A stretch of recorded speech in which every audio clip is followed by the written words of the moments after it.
Acho que já começou. Já tá tá aqui gravando. Acho que sim. o trequinho. Tá bom. Então, posso... Bom, então, boa tarde a todos aí. Sejam bem-vindos aí a mais um seminário do nosso grupo de flutuações quânticas. E hoje é um prazer enorme ter aqui com a gente o Gabriel Lucchini, da Universidade Federal do Espírito Santo. Há muito tempo que eu queria que ele viesse já dar um seminário. A gente sempre que se encontra tenta combinar alguma coisa e finalmente está vindo aqui. Bem-vindos aí os estudantes que ele trouxe também. E queria só dizer umas palavrinhas aqui sobre o Gabriel, que obviamente a maioria delas foram roubadas, né? Mas o Gabriel ele se formou na UFES, na Federal do Espírito Santo, e fez mestrado com o Piguet, né? Um grande nome aí da teoria de campos, né? Ele fez um mestrado em gravitação quântica de laços, é isso, cara? A gente gosta de traduzir tudo, viu? Loop Quantum Gravity, trabalhou com isso com o Piguet. Depois ele foi trabalhar... Só para dizer que... Desculpa te interromper, só para... Não, porque, na verdade, todo direito, o grupo do Piguet, né, o meu orientador foi o Clístenes. Ah, foi o Clístenes que te orientou? Foi. E era um grupo lá do Piguet. Quer dizer, do Piguet, sim, porque o Piguet começou com esse papo de Loop Quantum Gravity, então embarcamos todos na ideia. Ah, tá bom. Eu achei que ele que tivesse sido o seu orientador oficial de mestrado. Tá. Pois bem, então... E aí depois ele foi fazer doutorado com um cara muito querido também, do Marcos, meu também, o Agostinho Ferreira, né? Na USP de São Carlos. E aí trabalhou com modelos integráveis, um monte de coisas, não vou entrar em detalhes, solitons e tudo mais. Chegou a fazer acho que é um pós-doc, passou um tempo na Inglaterra, e depois fez o concurso. O primeiro concurso dele foi para a Federal do Espírito Santo, mas foi no campus de São Mateus, né? Uma cidadezinha que fica mais ao norte ali, né? Eu acho até que perto de Itaúnas. Perto de Itaúnas. Perto de Itaúna. Então é bem no norte já, né? É quase divisa com a Bahia. Eu lembro, eu tenho uma vaga lembrança e boa lembrança, porque quase nos anos 70, eu passando de carona por ali, eu dormi numa pracinha ali de São Mateus e foi muito bacana até. Então, eu tenho uma boa lembrança de São Mateus. Mas poucos anos depois, ele me informou aqui que ficou 2 anos em São Mateus, fez um novo concurso para a Federal do Espírito Santo, mas ali em Vitória. Foi quando eu conheci o Gabriel, porque eu fiz parte dessa banca. Eu, o Piguet e o Manuelito. Exato. E queria dizer para vocês que, disparado, o Gabriel foi o melhor do concurso. Eu lembro que eu, particularmente, fiquei muito impressionado com ele.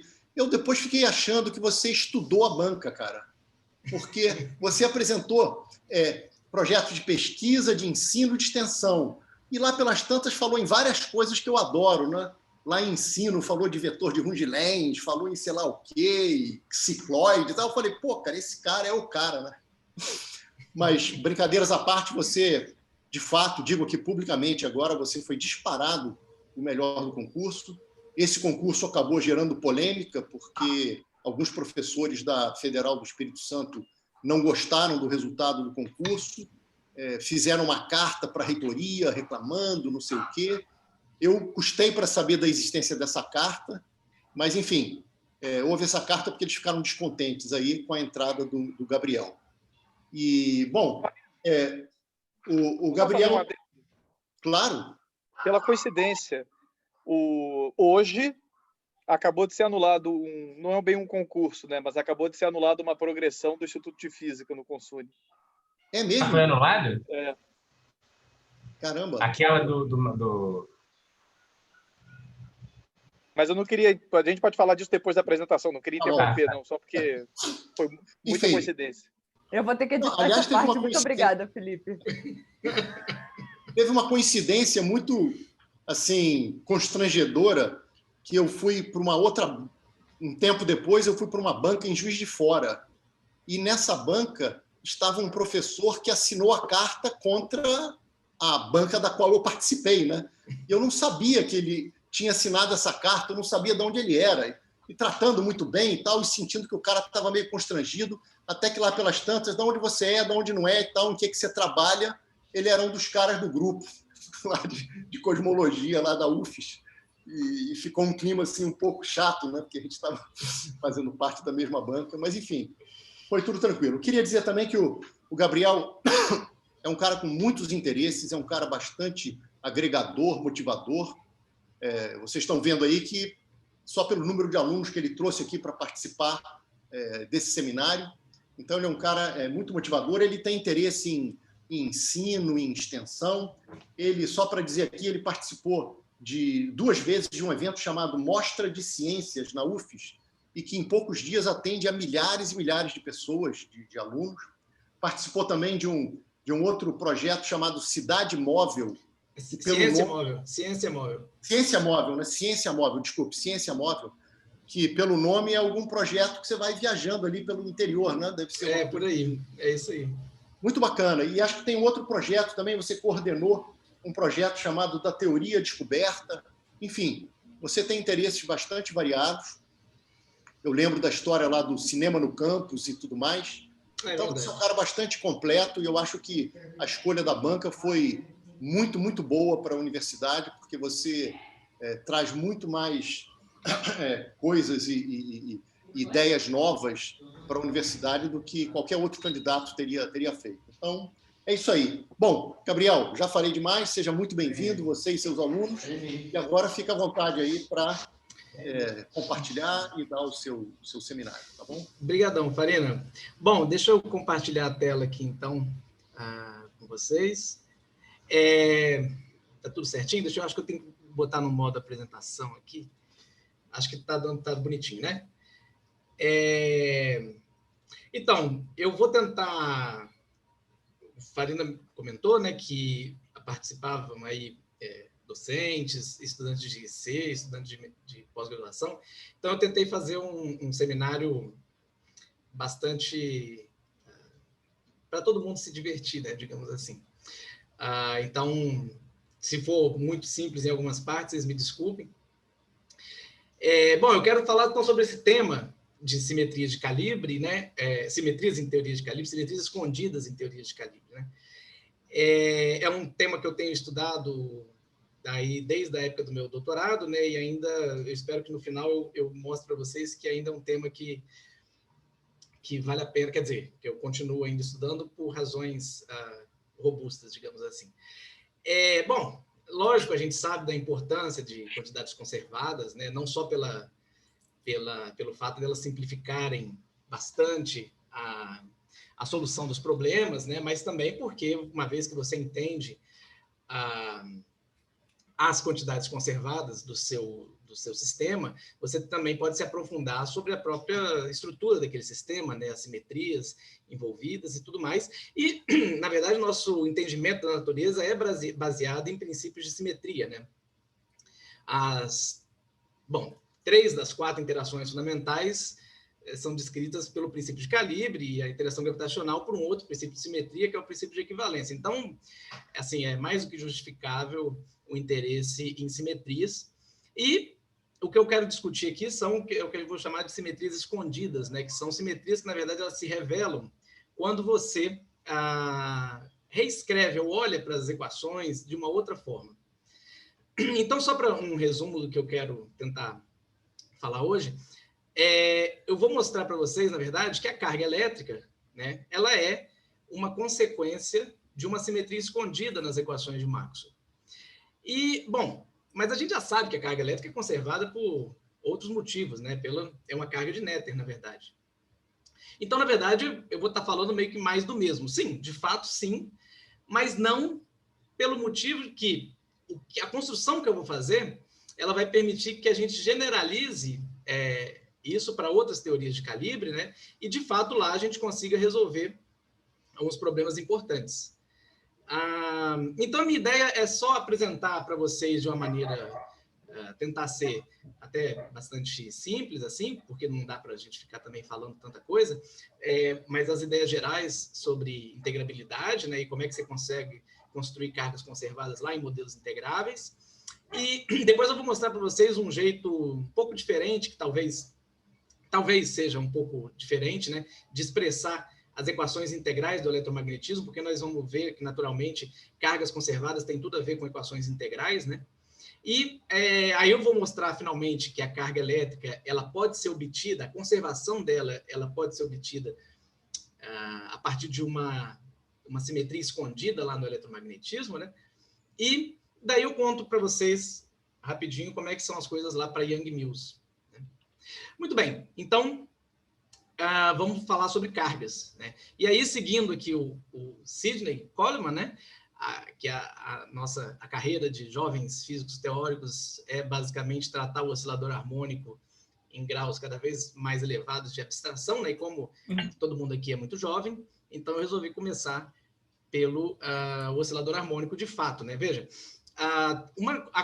você pode construir para certos modelos uma outra representação para a dinâmica daqueles modelos, dada em termos do que se chama do par de Lax. Então, o par de Lax, basicamente, são duas matrizes, dois operadores, que aqui a gente vai escrever assim, né, em termos... Veja, eles são funções das quantidades dinâmicas aqui, no caso, no espaço de fase, né, momento e coordenada, e são matrizes definidas aqui numa certa álgebra, no caso, a álgebra SU2, né, quer dizer, esses T's aqui são metade das matrizes de Pauli.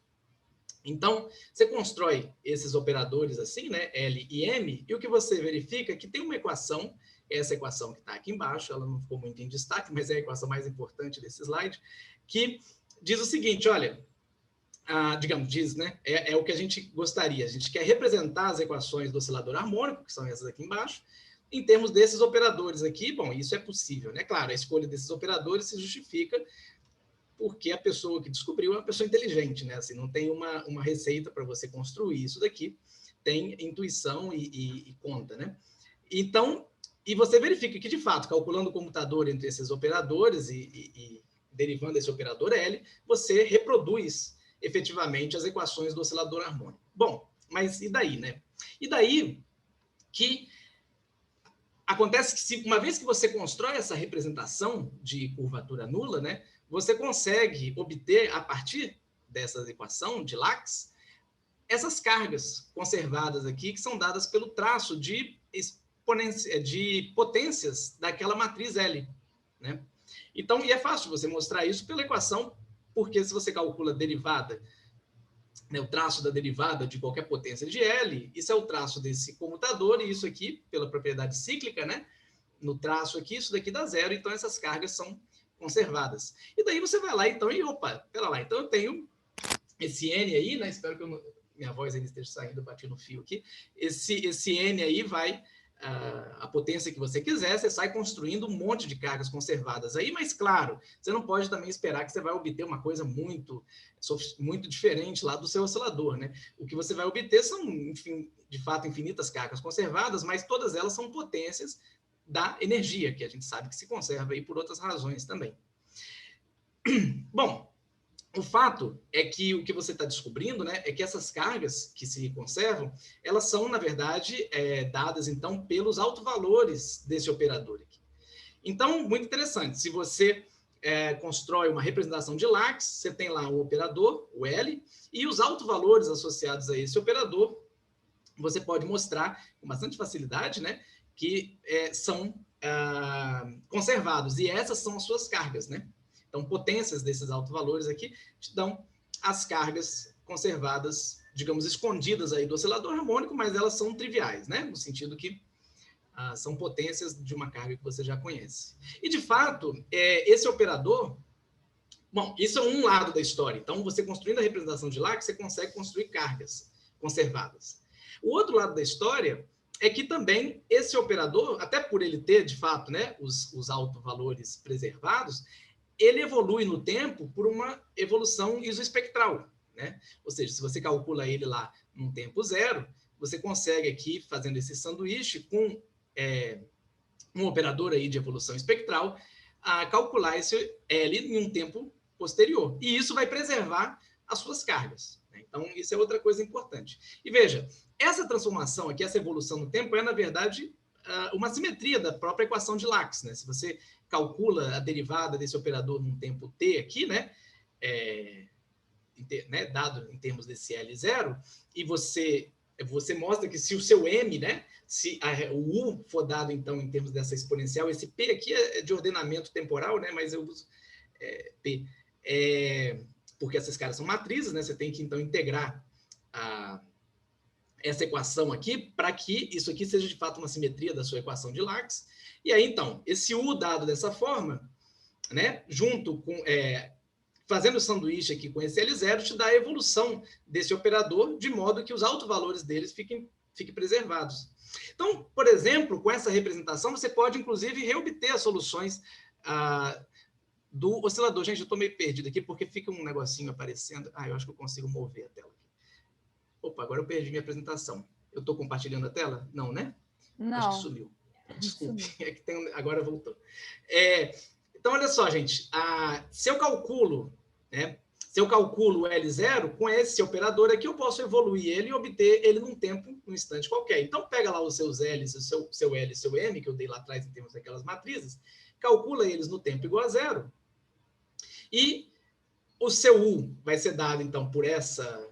você vai pegar o M, vai fazer essa conta aqui, e vai ter seu operador U, e calculando o sanduíche lá com L0, né? Aí você usa aqui todas as suas habilidades lá de álgebra para mostrar, então, que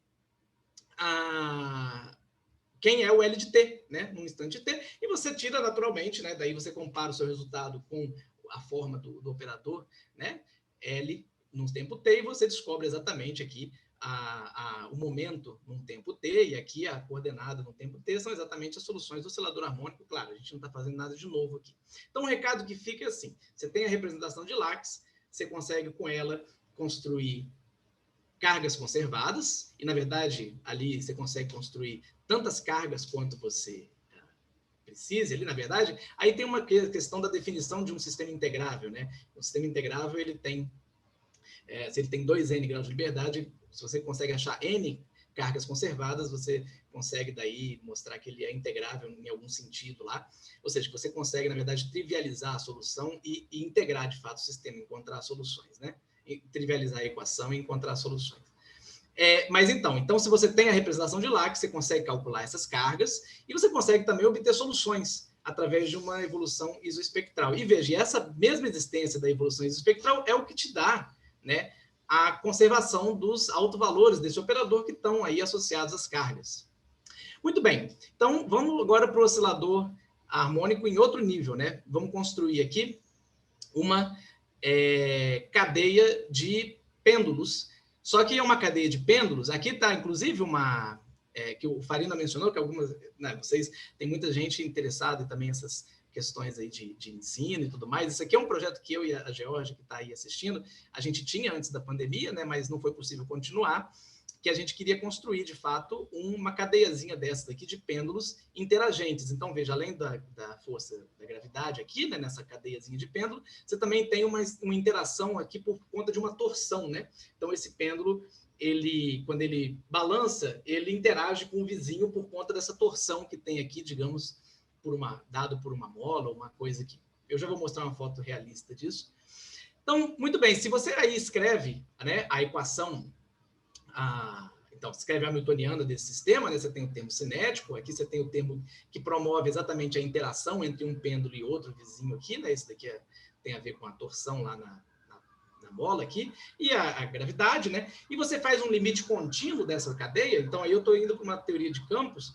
Você tem essa famosa equação aqui, a equação de Stein-Gordon, né? Ela tem esse nome porque, digamos, foi uma piada que alguém fez, eu não me lembro agora os nomes, porque ela, no limite de φ pequenininho, né, isso é a equação de Klein-Gordon, né? Só que aí, como tem um seno aqui, então é a equação de Stein-Gordon. E veja, você consegue daí generalizar a sua construção lá de Lax para um sistema com infinitos graus de liberdade, né? Para uma teoria de campos. Então, repare, agora, além seus operadores L e M, passam a depender aqui, como é um sistema em 1 mais 1 dimensões, né? Uma dimensão temporal e uma espacial, os seus operadores dependem de L e de T. E veja, essa equação que generaliza a equação Gabriel, de Lax agora... Pode falar. Posso fazer uma pergunta? Pode, claro, por favor. Só para eu entender, esses pêndulos eles estão oscilando num plano perpendicular à folha aqui do papel, né? Deixa eu passar para o slide seguinte que você vai entender, que é esse aqui, ó. Tá vendo? Tá. Tô. É uma cadeia de pêndulos que está oscilando exatamente perpendicular à folha do papel. Tá. E a minha pergunta acho que também nossa transparência vai ser respondida por essa foto. Eu ia perguntar se eles poderiam ter ângulos grandes a ponto de poder dar uma volta. Então, também pode? Perfeito. Já falo, Farina, rapidinho, então, só para não... mas obrigado pela pergunta. É só para... que aí eu vou para o slide seguinte e fico lá. Então, só para dizer, você tem esse sistema, então, agora de campo, né, de um campo escalar aqui, e aí você constrói a generalização do Lax, da equação de Lax, dessa forma. Só que você percebe o seguinte, veja, isso aqui nada mais é do que uma equação de curvatura, né? A curvatura de uma conexão A, né, dado numa certa... que toma valores numa certa álgebra de Lie. Então, você tem esse vamos chamar de campo de calibre, né, mas não necessariamente tem a ver com a teoria de calibre. Mas, enfim, que tem essas componentes, né? O A0 é menos M, o AX, ou A1, né, é o menos L. Isso daqui nada mais é do que a equação que diz que a curvatura desse A é zero, né? Ou seja, que esse A é o que a gente chama de flat, né? Ou aqui, sei lá, planitude, né, do A. E aí, você também, né, vai lá e consegue montar, escrever aqui um certo A, né? Aqui também uma matriz, mas daí eu botei só o T3, T1 e T2 aqui. Você organiza isso em duas matrizes, que quando você coloca essas matrizes aqui, a curvatura ser nula, ou seja, essa equação aqui ser satisfeita, implica na equação de Sine-Gordon. Então, as coisas são equivalentes. Curvatura nula implica equações de movimento e vice-versa. Aí, aqui, Farina, já chegando aqui na sua...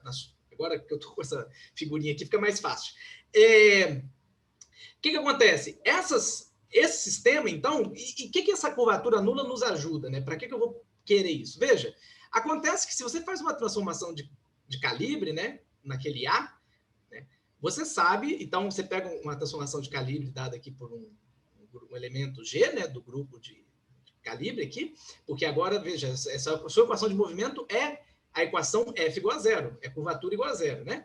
Então, esses caras estão escritos aqui numa álgebra aqui, de um grupo, né? Você pega, então, o grupo de simetria dessa equação, e se você faz uma transformação no A, né, você transforma o F. Só que, veja, o F se transforma de forma homogênea. Significa o seguinte, que se F é igual a zero num calibre, ele também vai ser zero em outros, né? Então, essa transformação de calibre é agora uma simetria da sua equação, F igual a zero, que é uma representação da sua equação de movimento. Então, aí que está a simetria escondida.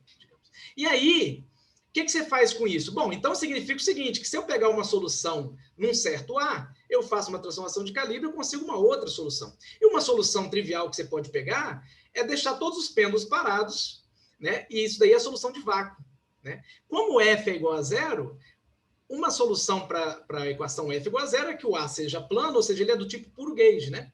Então, você consegue daí pegar a partir dessa solução e gerar outra solução. Aí tem todos uns métodos aí algébricos e tudo, por isso que eu deixei aqui solitons, uma história para depois, né? Porque aí uma outra oportunidade seria muito legal falar sobre isso, como é que você gera esse tipo de soluções.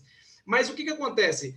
Essas soluções elas vão ser muito interessantes, porque elas vão ser soluções, inclusive, aqui nesse caso, que elas têm certas propriedades topológicas, no sentido que você tem são soluções que elas preservam aí algumas coisas, inclusive uma carga chamada carga topológica, e que tem a ver exatamente com esse twist. Na verdade, é que eu sou incompetente para essas coisas, digamos, se o Farino falou que as habilidades deles são negativas, as minhas se aproximam do zero, que é o seguinte, eu queria poder botar um GIF aqui, mas talvez depois aí eu mostro para vocês, porque esses pêndulos, quando você produz uma solução assim, ela é muito diferente de uma solução oscilatória.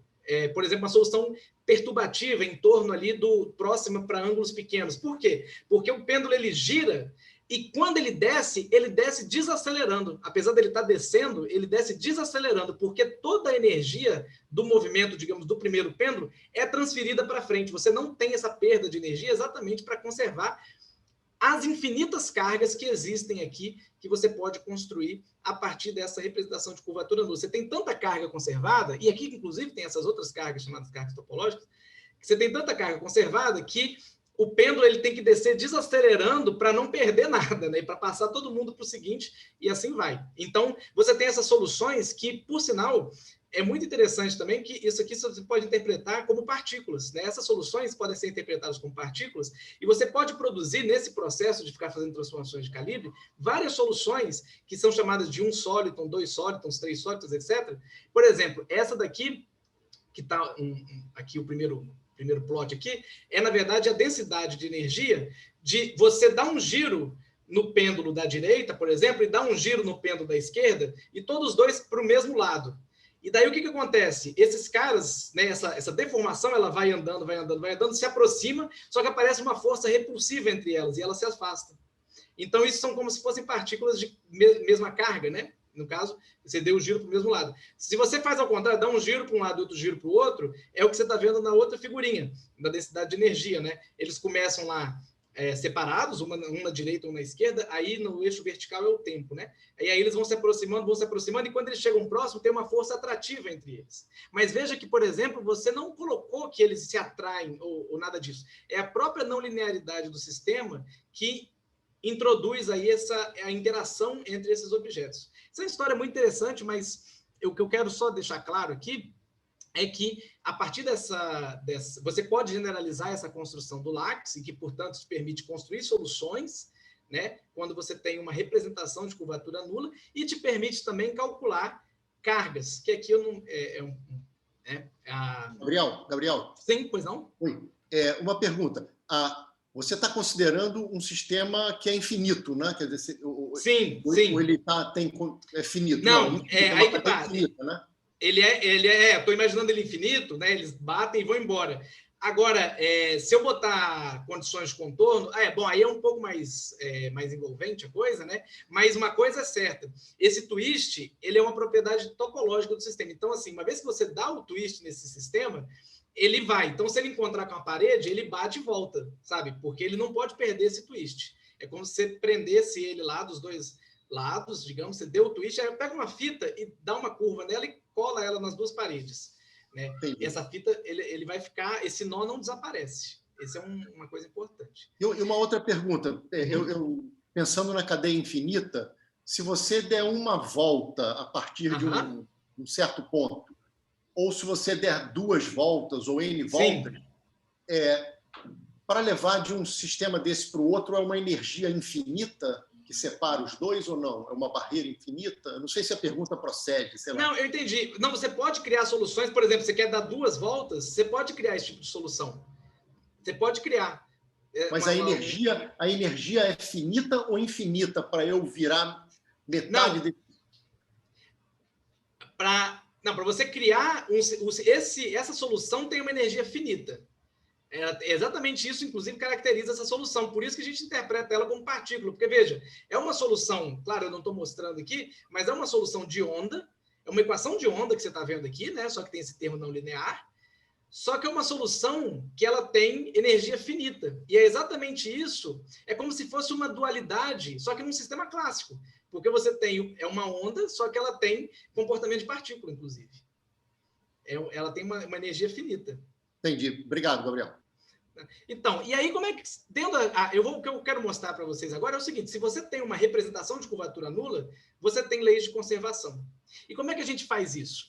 Você define aqui o que a gente chama, né, de uma holonomia, né, esse W, que é simplesmente... isso aqui é uma equação, né, digamos, do transporte, que chama de equação de transporte paralelo, ou qualquer coisa assim. Basicamente, é a projeção, né, da derivada covariante ao longo de um caminho. Então, você define essa holonomia, essa matriz aqui, que é a solução dessa equação, e essa equação se integra usando aquela série de Dyson, né?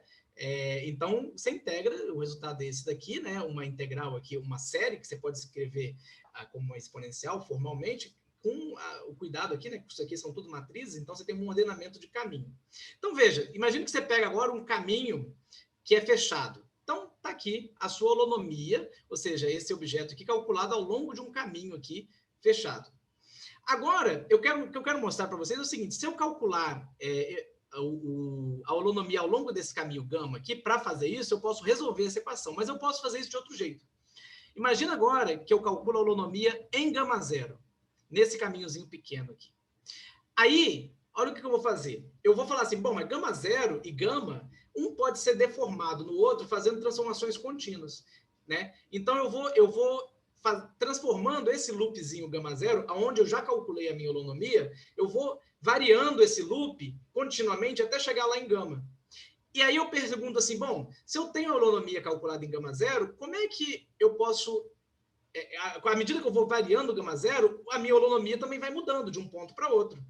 E aí eu descubro, né, que a minha holonomia, se eu parametrizar cada um desses loops que eu construo a partir de gama zero com um parâmetro tal, de modo que o tal é igual a zero é esse primeiro loop aqui, e o tal é igual a 2π é esse último loop, eu descubro que a minha holonomia ela vai mudando de loop para loop de acordo com essa equação aqui.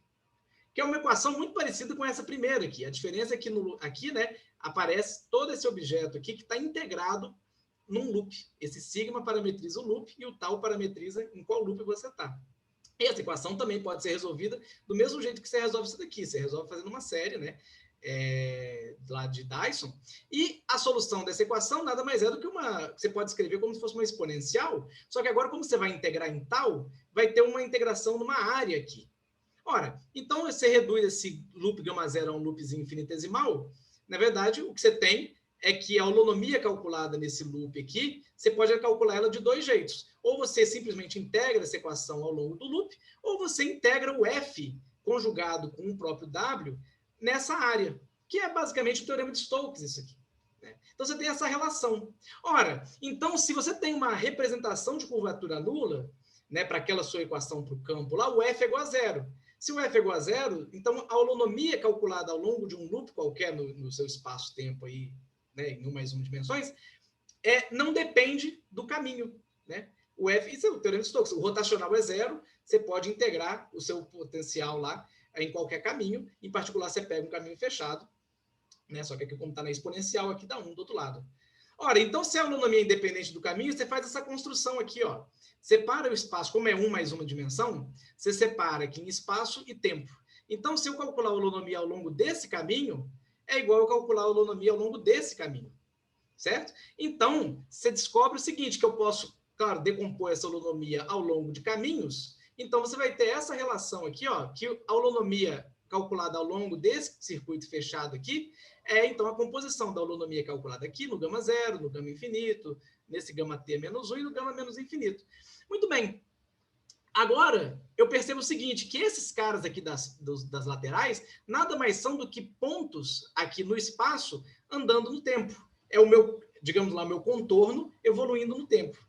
Quando eu calcular a holonomia aqui, lembra que a holonomia é a integral do A, né? Então, na verdade, eu vou ter um a zero no tempo, calculado lá no infinito. Digamos, um em mais infinito, outro no menos infinito. Isso aqui, com certas condições de contorno muito padrão, né? Você mostra que esses caras aqui podem ser feitos iguais quando você manda esses caminhos lá para o infinito, e, portanto, os operadores calculados aqui nas bordas, que evoluem no tempo, eles são idênticos. E aí, o que você fica? Você fica com uma relação para esse operador, essa holonomia calculada num tempo t, e ela calculada num tempo zero. E, exatamente, você relaciona um com o outro através de uma evolução isoespectral.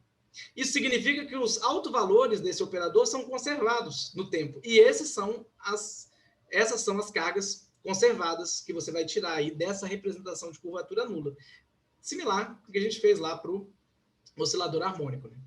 Muito bem. Agora, eu quero mostrar o seguinte. Isso aqui é teorias integráveis, teorias de sólitos, etc, etc. Né? O que eu quero mostrar agora é como é que a gente pode adaptar essas ideias para teorias de calibre, e em particular para o eletromagnetismo, né, que eu vou mostrar aqui em mais detalhes. Primeira coisa que, apesar de eu não ter muita relação com o que eu falei antes, eu quero deixar claro para vocês que é fundamental que a gente tenha equações integrais para descrever cargas. Qual que é o nosso objetivo? É encontrar cargas conservadas nas teorias.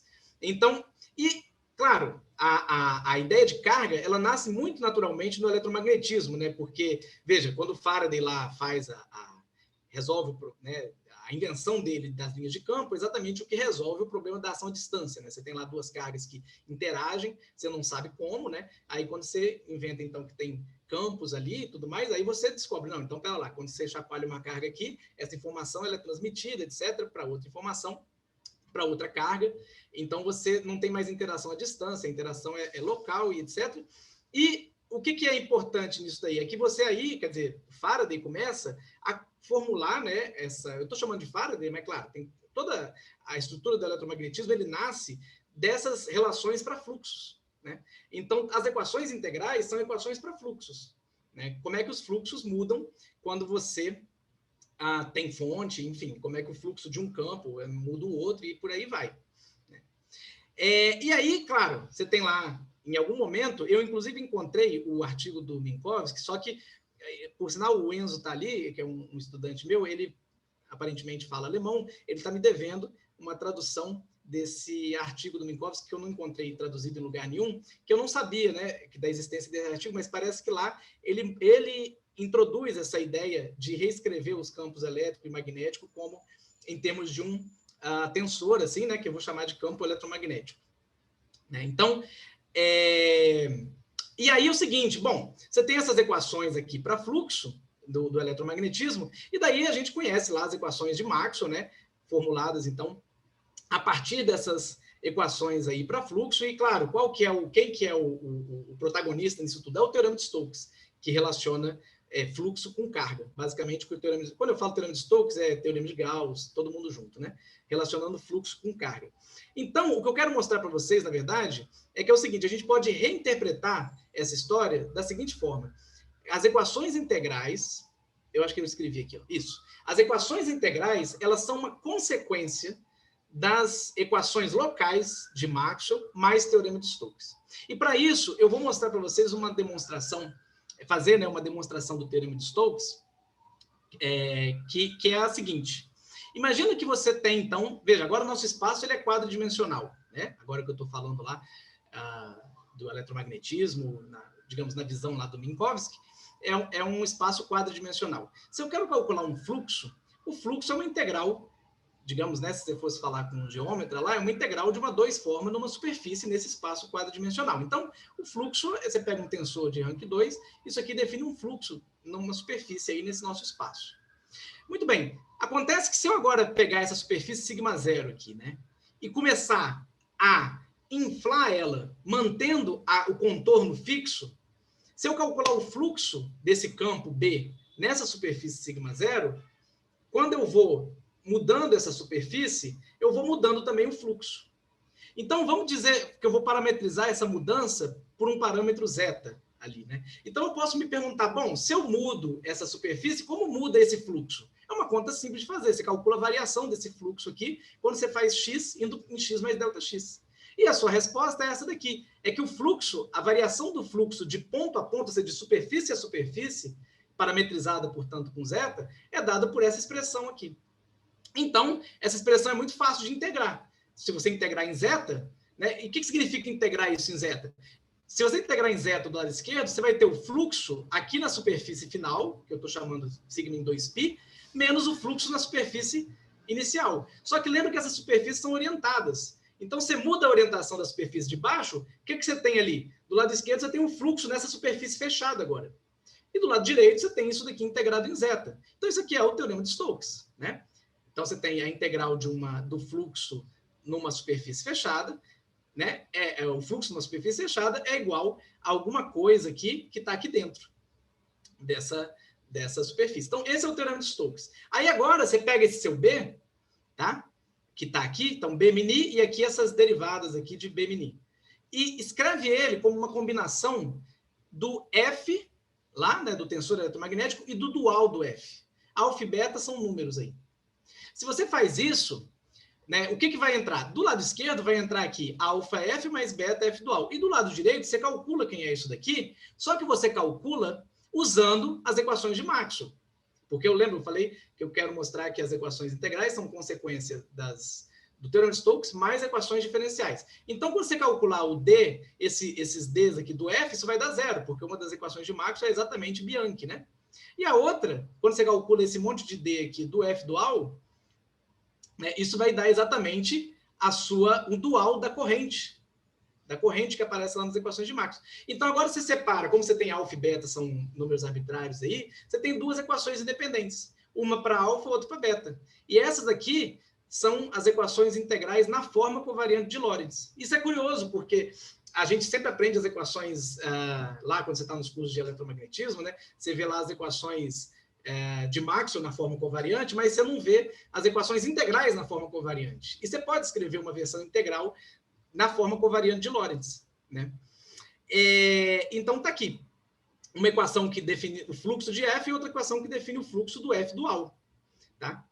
E aí, só para mostrar para vocês, para convencer que isso daqui de fato são as equações integrais, olha só, o que vai definir, o que faz você voltar para as equações na forma não covariante, de fato? É a escolha de ômega, se ômega ele é puramente espacial ou se ele envolve espaço e tempo. Olha só, se você pega, por exemplo, o ômega puramente espacial, essa primeira equação, que diz que o fluxo do F é igual a zero, ela fica como? Bom, se é puramente espacial, aqui só entra os componentes espaciais.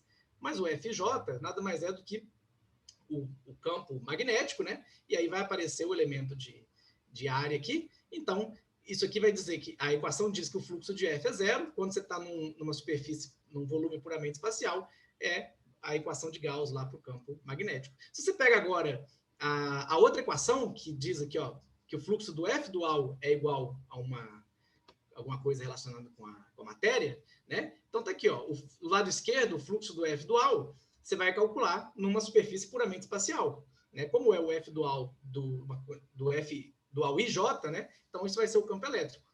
Então, você vai ter o fluxo do campo elétrico e do lado direito, quando você calcular isso daqui numa superfície, num volume espacial, o que te sobra aqui, na verdade, né, como aqui vai estar só os índices espaciais, o que te sobra aqui é o J0, que é exatamente a densidade de corrente. Então, está aqui.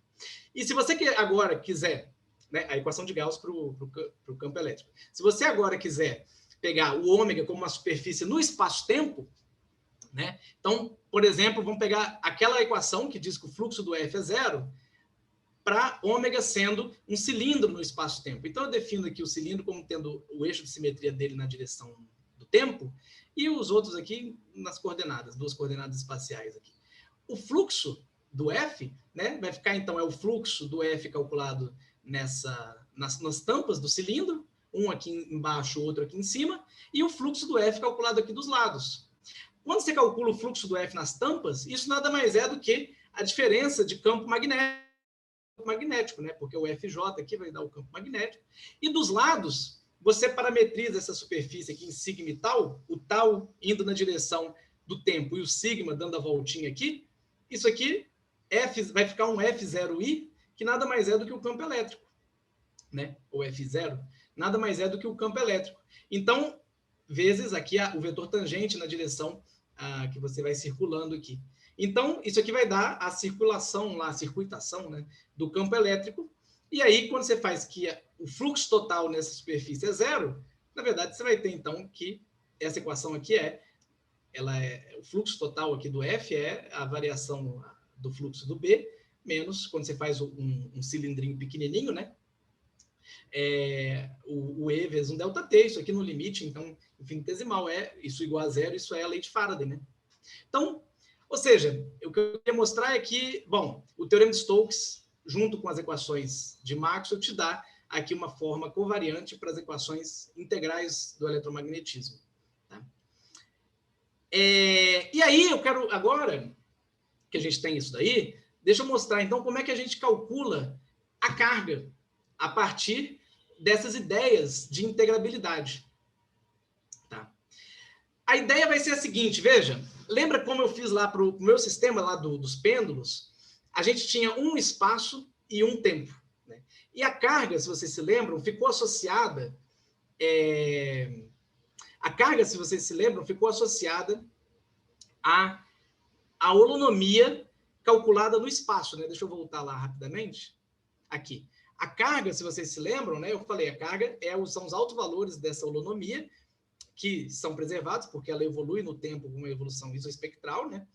Então, a holonomia calculada num instante de tempo zero é igual à holonomia calculada em todo o espaço num instante de tempo t. Só que agora, né, aqui nós estamos num espaço quadridimensional, né? A carga nossa, ela tem que estar dentro de um volume tridimensional. Bom, então qual que é a ideia aqui? A ideia é a seguinte. Vamos, de novo, pensar agora, né, numa superfície fechada. E aí, o que eu vou fazer vai ser definir holonomias nessa superfície. Então, isso aqui a gente já fez antes. Né? Só que agora eu estou falando aqui de um espaço qualquer, você pega lá uma superfície, constrói um caminho, e aí você calcula a holonomia, né, ao longo desse caminho aqui. Muito bem. Então, tá aqui a nossa solução. Agora, o que eu vou fazer?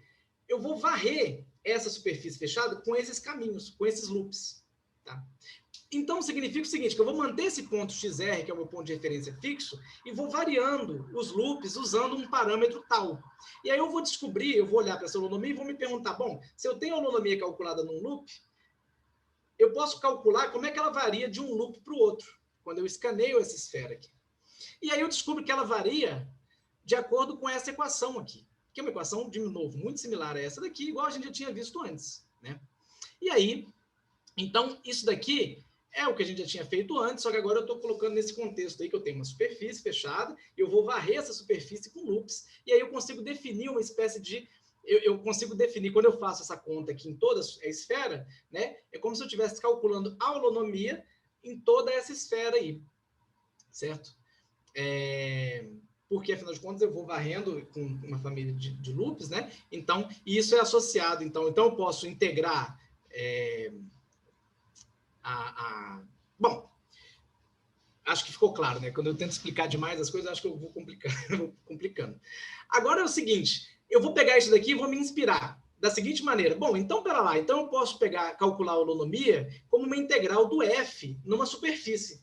Então, eu vou generalizar a ideia de holonomia. Eu vou pensar assim, bom, holonomia é uma coisa que eu calculo ao longo de um caminho. E se eu conseguisse definir uma holonomia com respeito a uma superfície? Bom, eu faço isso. Por quê? Porque essa equação aqui, essa equação que está aqui, ela define isso. Ela define uma holonomia que ela está calculada na superfície. Basta eu variar, andar em tal ali, né? Eu vou variando, eu vou andando na superfície. Então, eu vou pegar essa equação e vou generalizar, né? Vou chamar de V, essa holonomia que eu calculo na superfície, e isso aqui é um campo, né? Não necessariamente é o F. E eu consigo integrar essa equação aqui, né? E então eu tenho, digamos, definido a holonomia sobre uma superfície.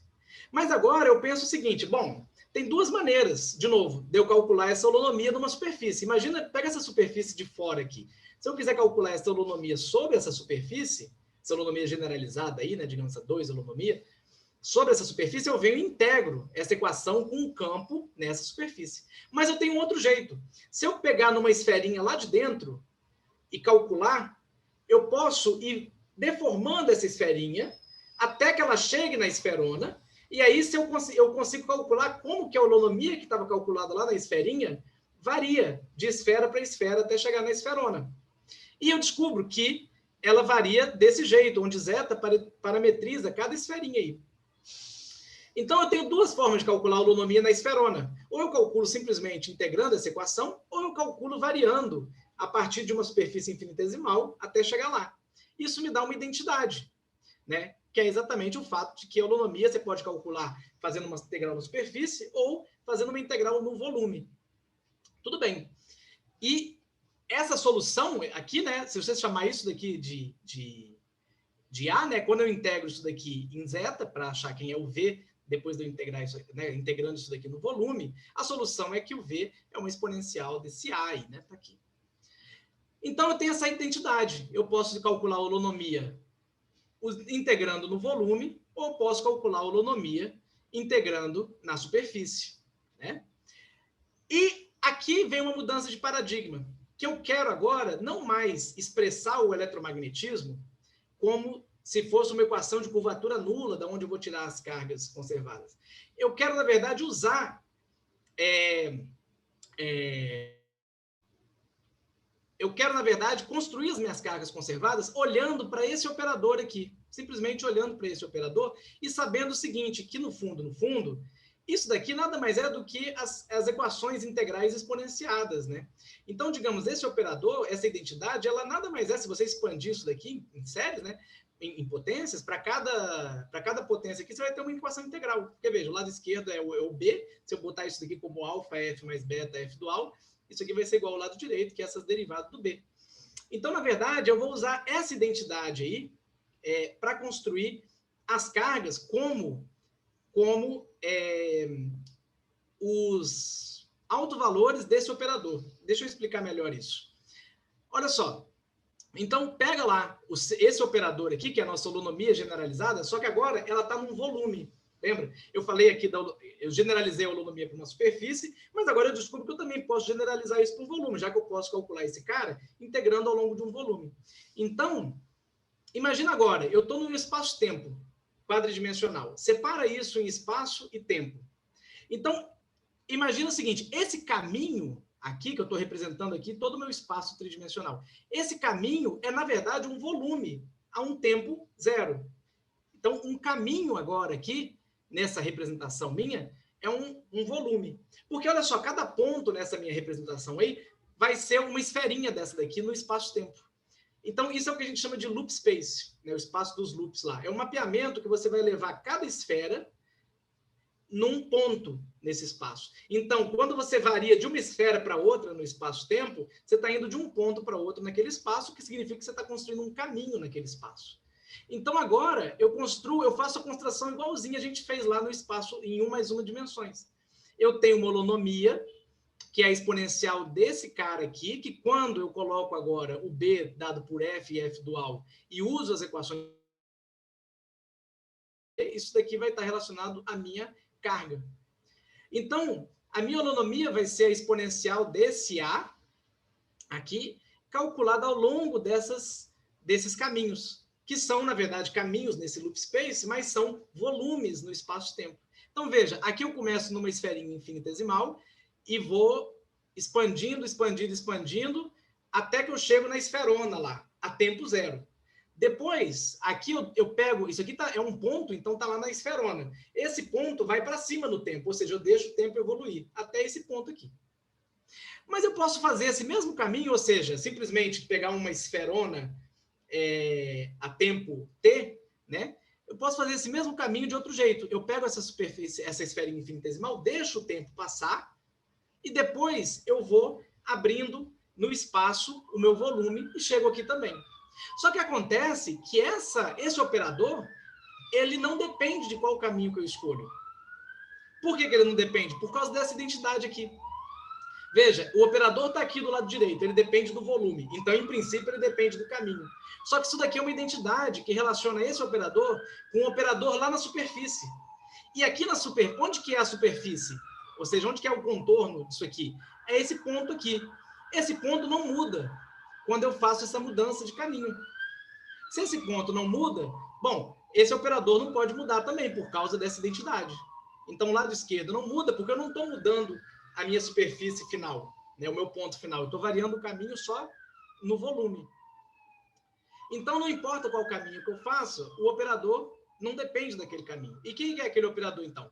Eu calculo ele, digamos, se eu calcular ele daqui aqui, né, eu vou integrar o A ao longo desse cara aqui. E calculando do outro lado, eu integro o A ao longo desse outro caminho aqui, né? Só que veja, se eu calculo aqui nesse primeiro caminho que eu disse, aqui embaixo, né, o A calculado aqui é o J calculado no tempo zero, né? O J calculado numa superfície, num volume puramente espacial, vai dar aqui o J0, né? Que é nada mais do que isso aqui. Então, isso aqui vai dar exatamente a carga no tempo zero. E a mesma coisa vai acontecer quando eu integrar nesse outro caminho aqui de cima. Eu vou calcular num tempo constante. Isso vai me dar, na verdade, a carga, uma equação, uma expressão idêntica a essa daí, só que agora a carga calculada no tempo t. E esses caras aqui dos contornos, veja, se eu calcular o A ao longo de um caminho desses aqui, isso daqui nada mais é do que a integral do fluxo da corrente, só que isso daqui vai estar lá no infinito, que eu vou pegar essa bola lá no infinito. E o fluxo da corrente lá no infinito vai a zero, então os contornos ali se matam. Então, no fundo, a identificação, né, o fato desse operador não depender do caminho, me dá, na verdade, que a carga dá essa relação aqui, ó. Para o operador, então o operador ele vai estar relacionado com a carga elétrica, de fato, calculada em tempos diferentes. Então, a independência do caminho vai me dar exatamente a conservação da carga, que a carga calculada aqui é igual à carga calculada aqui em cima. Bom, gente, eu não sei, eu escutei uns barulhinhos aí, não sei se vocês estavam tentando falar comigo, é que eu não enxergo o chat aqui, viu? Mas não sei se está tudo claro. Eu só queria agora, se vocês não estiverem muito cansados, eu só queria agora mostrar como é que a gente... É uma ideia só, não vou entrar em tantos detalhes, mas como é que a gente, com essa ideia simples aí para o eletromagnetismo, você pode resolver um problema lá em teorias de Yang-Mills, que é um problema que, né, já tem 67 anos, então a gente já pode resolver, está na hora, né, de resolver ele, e essa daí é uma solução. É só um resuminho, né? Quer dizer, a ideia, né, nas teorias de Yang-Mills é, essencialmente, você generalizar a construção que é feita para o eletromagnetismo para outros grupos de calibre, né? Então, bom, a ideia lá do trabalho original lá de 1954 começa com essa observação, né, de uma simetria aproximada entre o próton e o nêutron, sendo o próton e o nêutron dois estados de um mesmo nucleon, né? E que podem, então, se transformar um no outro, e isso que leva, né, essa estrutura, né, de você ter próton e nêutron como dois estados aí de um mesmo nucleon, leva à ideia de que o spinor, né, o estado associado, ele vai ter aí uma simetria SU2, né? Então, e o que você tem é que para que essa simetria seja local, né, como é no eletromagnetismo, você precisa introduzir, então, uma conexão, né, um campo de calibre, que é lá o campo, digamos, do Bloom, e você tem associado aqui uma transformação de calibre, né, que é simetria, né, deve ser simetria, então, das suas equações, e é, de fato, simetria das suas equações, que eu já vou escrever lá atrás, lá na frente.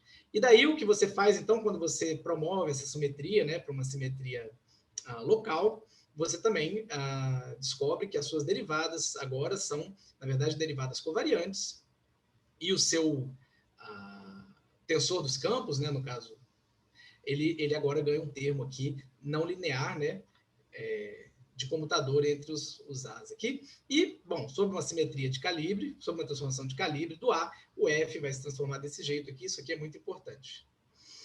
Então, veja, qual que é o problema todo? O problema é que, bom, se você pega lá e constrói as suas equações de movimento, está aqui a equação de movimento para essa teoria, né, para a teoria de Yang-Mills, que descrevem aí o modelo padrão, né? Tirando a gravidade, né? A força forte, fraca e eletromagnética são descritas por teorias desse tipo, né?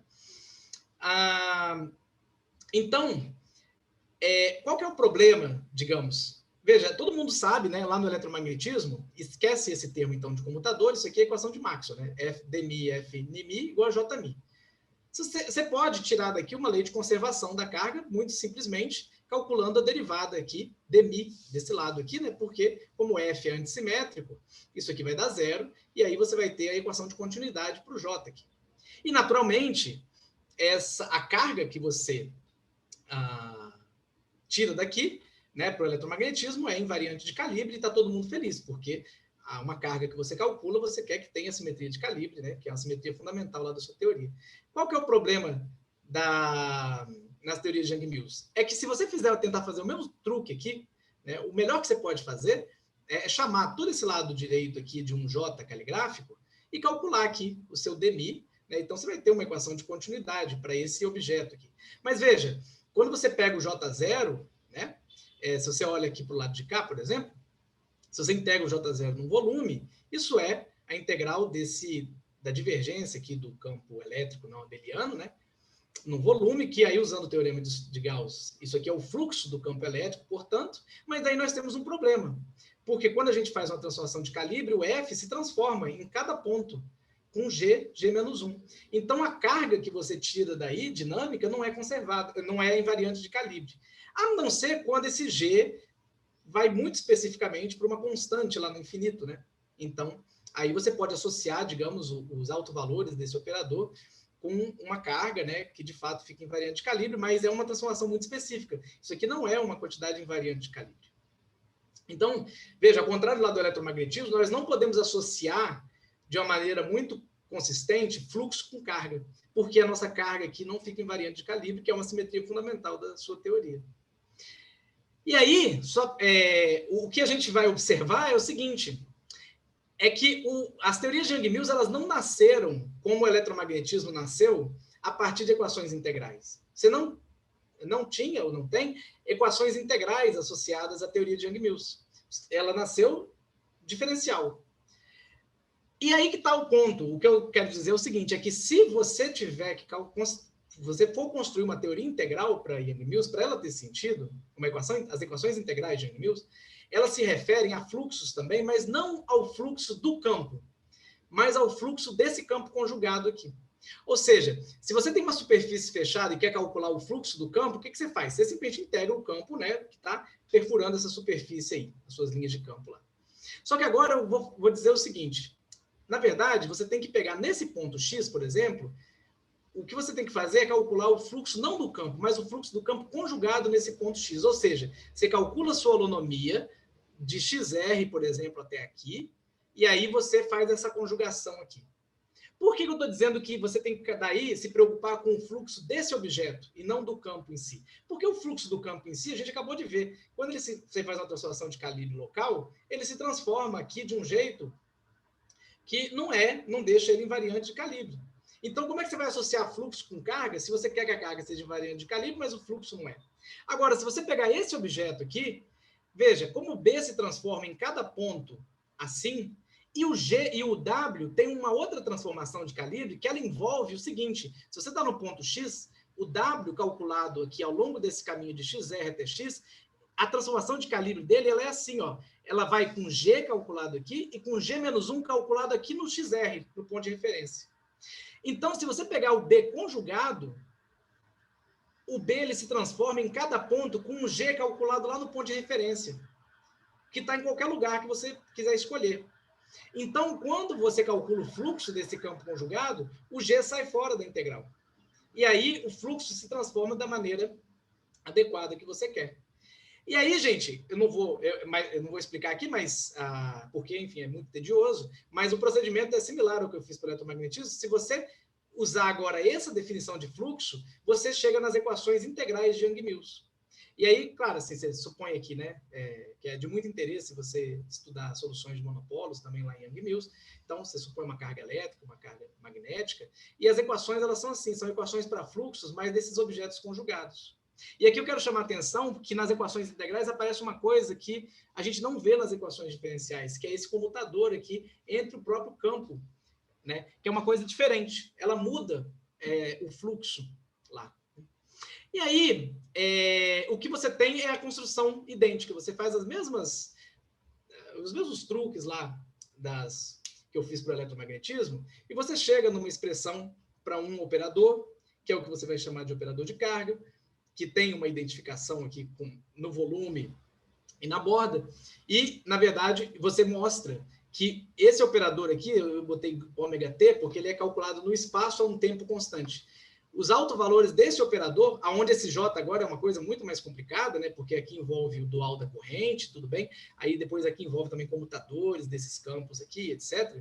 Mas você mostra que esse operador de carga, por aquela mesma construção, ele é invariante de calibre, quer dizer, ele se transforma assim quando você faz a transformação de calibre, então seus autovalores são invariantes de calibre e, portanto, você consegue definir uma carga daí, né, que é invariante de calibre para as teorias de Young-Mills.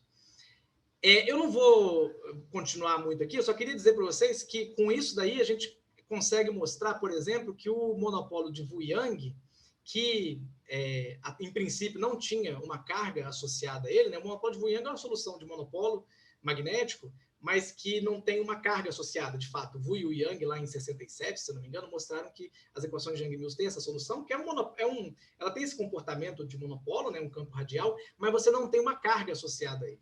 Na verdade, a gente mostra que tem, sim, uma carga associada a ele, mais do que isso, que por ter uma carga associada a ele, você consegue mostrar que também tem uma densidade de carga associada. Mas eu vou deixar isso daqui para uma outra ocasião, porque eu acho que é um pouco... vocês vão ficar muito entediados um pouco demais, mas o que eu queria só chamar a atenção, então, no final das contas, é o seguinte, é que para justificar o título do seminário, né? que é o seguinte: a gente consegue mostrar, então, que as teorias de calibre, as teorias de Yang-Mills, elas podem ser escritas nesse loop space aí, né? Ou seja, você consegue formular tudo com base lá naquelas ideias daquelas superfícies, daqueles caminhos, naquele espaço abstrato.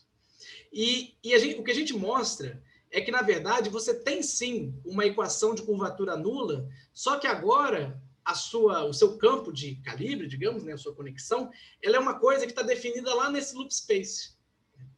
E qual que é o nosso desafio agora, digamos? Né? O que está me motivando assim, a continuar trabalhando com essas coisas? Bom, isso aqui a gente tem. Então, a gente conseguiu mostrar, né, que existem cargas associadas a isso, e essas cargas, portanto, elas vão estar associadas a uma certa transformação de calibre. Só que transformação de calibre lá nesse loop space. Então, essa é a simetria escondida por trás das teorias de gauge. E se a gente consegue entender essa estrutura, isso aqui, por exemplo, né, claro, talvez... se isso aí pudesse ser resolvido e for de fato assim, né?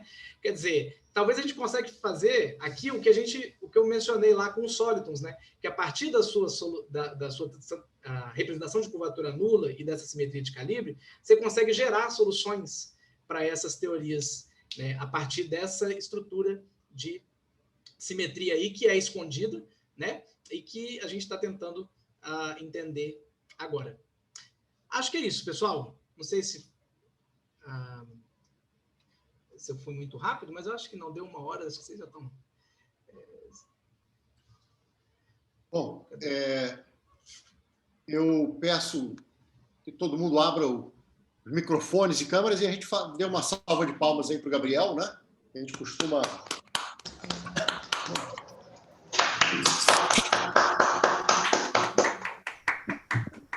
Valeu, Gabriel. Muito obrigado.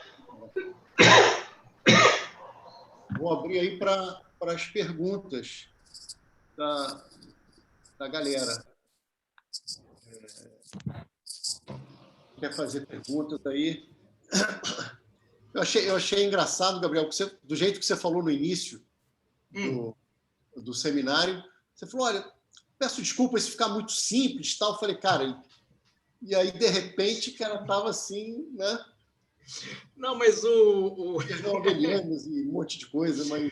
Não, mas desculpa, é porque... Bom, sei lá, acho que eu tenho certa dificuldade. Não é uma crítica, não. É uma brincadeira. Não, eu sei. Mas é porque, enfim, já tem... acho que uns 15 anos que eu estou nesse problema, então a gente fica achando que está tudo muito... Mas... Não, mas o que eu queria... Tudo bem, tirando essa coisa aí do Yang-Mills e tudo mais, mas eu acho que o que eu acharia legal, até queria ouvir a opinião de vocês, era, na verdade, sobre a outra parte. Cadê? Eu acho que eu tirei de novo a apresentação ou não? Não, está apresentando aí. É, na verdade, sobre a outra parte, que eu tinha até comentado com você, Farina, do eletromagnetismo lá, dessa construção das equações integrais aqui, né? Que eu achei bem curioso, assim, não, então, você, pelo que você sempre me conta e tudo, vocês adoram resolver esses problemas, assim, que aparecem. Você estava me contando lá do negócio lá do livro, de um problema que tinha no livro, não tinha no livro, não sei o quê.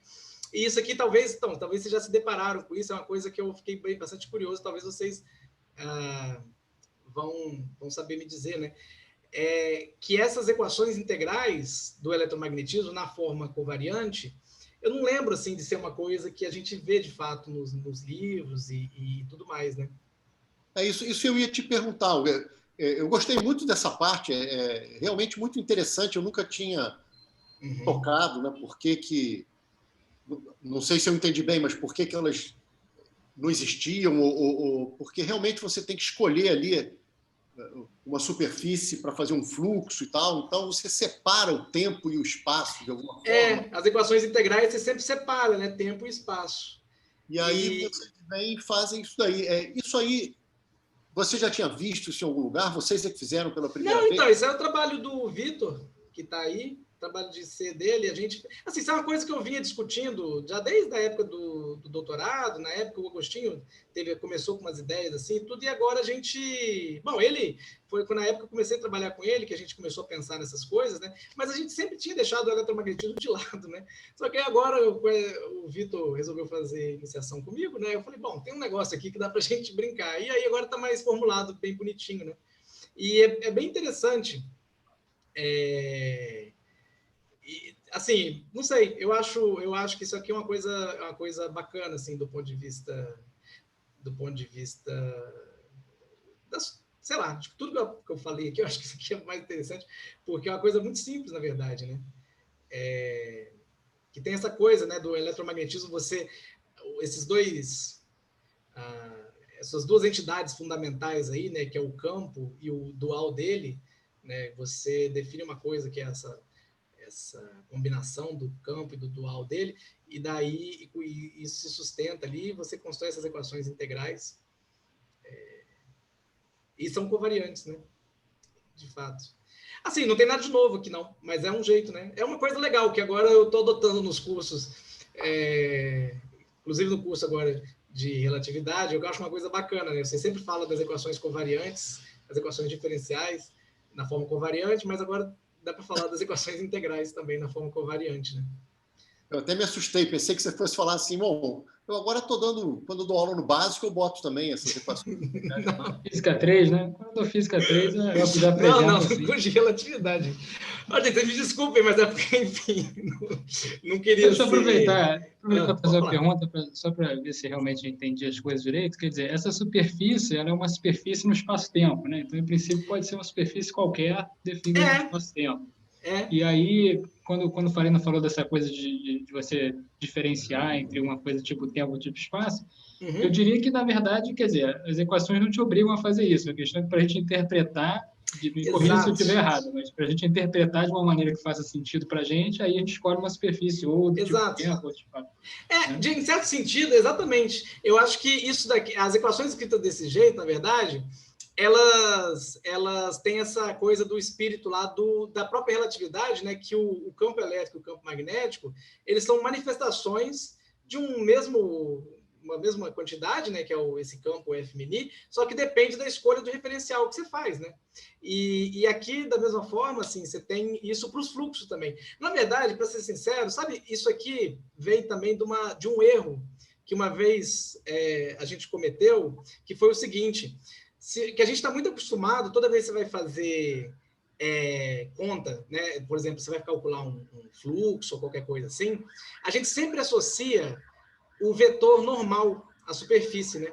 Só que isso só é verdade quando você está em 3 dimensões, porque, na verdade, você pega lá o vetor normal, ele é dual à sua superfície ali. Quando você está em 4 dimensões, não é verdade. Você pode, porque o dual, tanto é que o dual do F é um F também, né? Quer dizer, é o dual de uma 2 forma, também é uma 2 forma. Porque em 3 dimensões, o dual de uma 2 forma é uma 1 forma, né? Então, você pode associar um vetor com uma superfície. Em 4 dimensões, não. E uma vez a gente danou a fazer conta e depois vamos ver que estava tudo errado por causa disso. Falou, não, cara, você não pode associar em 4 dimensões um vetor para dizer que ele é normal numa superfície. Não é assim que funciona. Tanto é que é isso, a definição, né, de um fluxo em 4 dimensões, aqui você pega lá um tensor e aí você separa. Aí quando você define quem é essa superfície, você separa esses caras. Eu acho que vai por aí mesmo a ideia. Enfim, e é isso. Acho que é isso. Mas Gabriel, então, pode falar. Pegando carona, então, no Tales também, quer dizer, a gente falou que você tem essas equações integrais, e aí você pode, covariantes, aí você separa adequadamente para recuperar as equações de Maxwell, né? Isso. Separa. Você podia, então, se quisesse, em vez de esclarecer, se você quisesse complicar, né, você poderia escrever as equações de Maxwell pegando superfícies misturadas com espaço e tempo aí, que não seriam convenientes para nada, mas seriam as equações de Maxwell escritas de uma maneira doida, né? Eu acho que se você... porque aqui, por exemplo, essa escolha de superfície é muito conveniente, né? Você separar bonitinho. Agora, pega uma na diagonal, assim, né? Pego, mas não pego, não. Agora, eu vou falar uma coisa que acho que vai te deixar mais animado com a ideia. Isso é uma ideia que surgiu uma discussão com o Vitor, que, na verdade, um outro, o Rodrigo Muniz, que é um amigo meu ele começou a graduação junto comigo, depois ele foi para o Rio, ele fez a graduação dele na Federal Fluminense. Ele está nos Estados Unidos hoje, está no Canadá, não me lembro. E conversando com ele estava com uns problemas, ele trabalha em matéria condensada e tudo, né? E para mim, o eletromagnetismo nunca existiu dentro de coisas, né? Ele é sempre no vácuo. E daí eu comecei a conversar com ele, e polarização para um lado, magnetização para o outro. E tá aí, por exemplo, uma ideia interessante seria escrever equações integrais assim, para no eletromagnetismo dentro de materiais, né? E fazer essa mesma construção, porque aqui, certamente, quando você calcular essas cargas aqui, porque veja, olha que são as cargas aqui. As cargas estão associadas com esses caras. Se no lugar desses caras aqui aparecem tensores aí de polarização, magnetização e etc., tá aqui, né? Talvez você consiga calcular cargas altamente não triviais aí.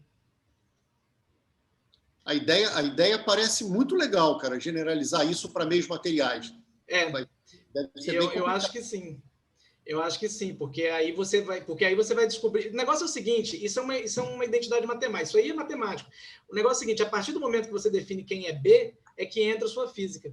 Esse B eu escolhi como sendo a combinação de F e F dual. Mas você pode escolher outra coisa. Se você define um tensor de polarização, um tensor de magnetização, qualquer coisa assim, você bota lá. Entendeu? Você vai relacionar uma coisa que está é um teorema de Stokes, você vai relacionar uma coisa que está na borda com uma coisa que está dentro. Só que aqui a gente tem uma receita para construir o que se conserva, entende? Então, que aqui nesse caso está dando trivialmente, né, digamos, a carga elétrica, né, aqui com essa construção aqui, mas não necessariamente. Isso pode dar uma outra coisa aí, dependendo de quem quer o seu B. Eu acho que isso que é a ideia mais bacana, talvez. Vai ter que botar as relações constitutivas, né? Por conta da matéria. Né? Exatamente. E aí talvez saia daí umas cargas interessantes. Isso é um trabalho legal de se fazer. Parece bem interessante mesmo. E você... O Agostinho está nesse projeto também, na parte não abeliana? O Agostinho está sempre, porque é o seguinte, a história é assim, a gente começou a estudar isso na época lá no doutorado, em 2009, que, na verdade, o que o Agostinho estava fazendo naquela época era tentar estender as ideias de integrabilidade para teorias em mais de uma dimensão espacial, porque aquelas ideias que eu mostrei aqui da construção de sólitons, né, do Sine-Gordon e tudo mais, essas ideias todas elas estão muito bem desenvolvidas, na verdade já é um assunto fechado, foi fechado inclusive na década de 70, eu acho, mas para teorias em 1 mais 1 dimensões, acabou. Essa construção não tem uma construção desse tipo em mais dimensões. E o que o Agostinho estava fazendo nessa época era exatamente usando essas ideias que eu acabei de apresentar, mais ou menos, para tentar construir teorias integráveis em mais dimensões. Só que nessa época eu estava, ao mesmo tempo, empolgado e ao mesmo tempo decepcionado com gravitação quântica de laços lá, né? Porque era um negócio que envolvia todas essas coisas de loops, holonomias e tudo. É um negócio difícil para burro de você tirar resultado, mas era o que eu sabia, né? Então eu estava decepcionado, porque tanto é que eu parei de trabalhar, né? Depois do mestrado, eu falei, não vou fazer esse negócio, porque esse negócio é muito difícil. Mas eu tinha que ficar animado, porque era a única coisa que eu sabia, mais ou menos. Então eu fui trabalhar com o Agostinho, ele estava trabalhando com esses troços, eu falei, olha, integrabilidade eu nunca estudei, mas essas coisas de teorias de Gauge, né, e tudo, gravitação, talvez eu consiga pensar em alguma coisa, tudo. E aí eu fiquei, até que uma hora a gente pegou um rumo disso daí. Só que aí, desde então, a gente tem... o problema todo é que, assim, aí a gente construiu essas equações integrais de Young-Mills, e o problema todo é que essas coisas, elas são válidas, digamos, essas cargas e tudo mais, são coisas que as pessoas não medem, né? Porque são coisas que estão lá, você não mede carga lá essas cargas, assim, são coisas que estão longe, digamos, de ter um resultado concreto, né? Daí a gente calculou por uma série de soluções e tudo mais. Aí a última coisa que a gente conseguiu fazer foi, de fato, mostrar que esse monopólio do Young, ele tem, na verdade, uma carga associada e tudo mais. E agora a gente está nessa coisa. Então, assim, a gente está... É um projeto, eu acho que é um projeto para eu ir para a vida, assim, né? Levando. ver se uma hora sai alguma coisa mais assim daí, né? Porque é bem interessante. Eu acho bem interessante. Assim, parece meio complicado, mas no fundo não é não. É só você tem que ficar olhando tempo suficiente, aí você vê, não, até que é fácil mesmo, não é muito difícil, não. E vem cá, bom, enquanto ninguém faz alguma outra pergunta, como é que é a sua dinâmica de grupo? Você bota toda a garotada junta para estudar? Não, ó, o pessoal tá aí, ó. O Vitor, como é que é? O Vitor tá terminando a graduação agora. Aí o Vitor a gente está trabalhando essas coisas aí, exatamente, né? Lá do eletromagnetismo. E daí começamos agora também a fazer uma outra coisa lá, um pouco mais envolvida com sólidos. O Enzo, que está aí também, ele é da turma do Vitor, né? Ele está agora fazendo um trabalho de IC que tem a ver com vórtices, né? Aí, ou seja, cada um faz mais ou menos uma coisinha, mas em coisas diferentes. A Georgia trabalha, eu nem sei com o que a Georgia faz um bocado de coisa. Eu vou mandando serviço para ela vai fazendo. A Georgia também, ela está envolvida. Na verdade, agora a Georgia está estudando um pouco de mecânica quântica relativística, né, e tudo. Mas ela estava, na verdade, bastante envolvida com essas coisas de representação de LACs para sistemas de mecânica clássica, né? Fez uma coisa lá chamada rede de Toda, que é um modelo integrável. E o Wallace está trabalhando numa coisa que você gosta muito, né, que é o problema de Kepler. Na verdade, está fazendo um estudo calcular o espectro de energia usando álgebras, né? Usando relações para álgebras ali, que tem uma estrutura algébrica bonita ali do problema de Kepler. Então, assim, aí o pessoal trabalha cada um pouquinho, assim, né? Mas a gente se reúne de vez em quando eles me aguentam. Na verdade, todos eles fazem parte disso aqui porque eles têm que ficar me aguentando falar dia sim, dia não, né? Então... Mas só isso aí. Você tem, o teu grupo é você com os alunos ou tem mais algum professor, alguém que... Não, de vez eu trabalho, às vezes, também o Clistênis, né? A gente tem uns trabalhos juntos e tudo, mas ultimamente, principalmente agora, depois da pandemia, né? A gente... E o Bernardo, né, que está aí, que o Bernardo é meu estudante, foi meu estudante de C e tudo, e fez o mestrado, né, comigo. Então, agora a gente está... eu e o pessoal aí. Não, muito, muito bom, cara. Você está de parabéns aí. Seus estudantes também, cara, porque eles vieram em peso prestigiar. Se vocês quiserem falar alguma coisa, fazer algum comentário ou alguma pergunta para o mestre também, podem fazer, né? Não, na verdade, o que eu queria saber é assim, a gente pode vir aí toda quinta-feira, quando vocês se reunirem? Claro, cara, claro. Só me passar os e-mails. Manda os e-mails para a Larissa, que aí vocês veem os anúncios. E aí os anúncios são muito variados, né? Então a gente põe muitos alunos de C para falar e a gente tem aluno de C trabalhando em mecânica clássica, em eletromagnetismo, em alguns efeitos do vácuo quântico, efeito Casimir, forças dispersivas, emissão espontânea. Então é muito variado, mas não tem essa pegada de teoria de campos que você tem, não. Tanto é que não é, né? Quer dizer, mas vocês são super bem-vindos e a gente adora colaborar, volta e meia, num papo. Depois que terminam os seminários, às vezes tem um papo, um cafezinho aqui ali virtual, rola uma ideia simples. A gente gosta muito disso, de ideias simples em física de graduação, né? Sim. E aí vemos... Isso daqui era uma coisa que a gente queria fazer, né? Eu e a Georgia, fazer um varalzinho de pêndulos e fazer umas medidas e ver se a coisa funciona. Isso seria bem legal. Foi reproduzir esses... Então, falando que você falou coisa de graduação, eu me lembrei disso. Então, esse cara fez o experimento. Esse cara fez aqui. Isso aqui é feito com parafuso, é bem legal. Mas eu queria fazer um também, mas não deu. Isso aí é o nome do sujeito? Coisa bacana. É esse cara aqui, eu não sei, acho que chama Domagoj Plushek. É isso aí. Eu achei na internet, assim, não vi muito mais informações sobre ele também. É bem interessante. Ele fez as medidas lá e tudo, e isso é um negocinho legal de se fazer. Bacana. Bom, e aí, galera? Alguém mais quer... Marcos Vinícius está aí ainda? Cadê o Marcos? Nosso matemático de plantão aí, cara. Se quiser fazer um... O Marcos Vinícius, não é aquela apostila de mecânica, não é o Marcos Vinícius que escreveu? Exatamente. Então eu Não. Isso. Eu conheço, então, por isso, porque eu já li aquela apostila lá. Você conhece a Bíblia? É a Bíblia que chama? Não, a Bíblia é a apostila de álgebra linear. Ah, não, essa não. Eu conheço só o Corão, pelo jeito. Gabriel, tem também você aí que é da área de teoria de campos.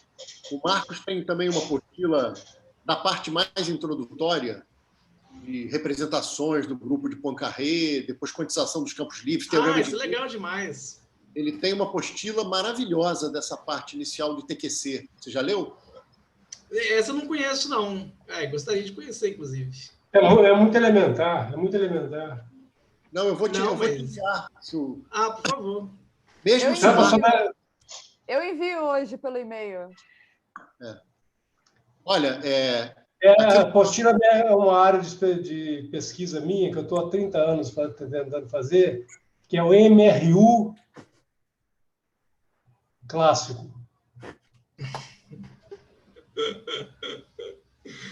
Mas como eu já tenho um certo domínio do MRU clássico, eu tentei fazer MRU quântico. Aí fiz apostila de campos livres. Só tem campo livre. Nunca vou rolar no outro, né? Não tem interação. Mas é só o que a gente entende mesmo, né? Mas olha, Gabriel, você é que eu tenho também uma gigante amizade pelo Marcos, e aí as coisas se confundem, mas é a melhor exposição de teorema de Noether que eu conheço está nessa apostila. Legal. Porque o teorema de Noether, nos livros de teoria de campos, pelo que eu me lembro, assim, são confusas. Às vezes fazem num exemplo particular, você não percebe a ideia. E nessa apostila está muito bem feito, cara. Muito bem feito mesmo. Tem várias coisas que são primorosas nessa que legal. apostila. Excelente. Por favor, eu quero sim. Eu mando por e-mail hoje. Essa está em manuscrito ainda, né? Eu tenho digitalizado, Marcos. Você está achando que eu sou uma herege? Você digitalizou? Eu não tenho digitalizado. Por coincidência, eu usei essa semana essa apostila, Marcos. Oi?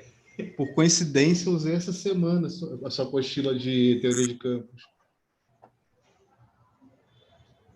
E aí, qual é a sua opinião, Fábio? Teorema de Noether lá, como é que tá? Peraí que eu vou desligar a câmera para ele falar. Não, o Noether eu não lembro direito como é que estava, mas assim, a parte que eu precisei está fantástica, cara. E o Gabriel, o livro de mecânica eu tenho comentários a fazer. E quem escreveu foi o Marcos.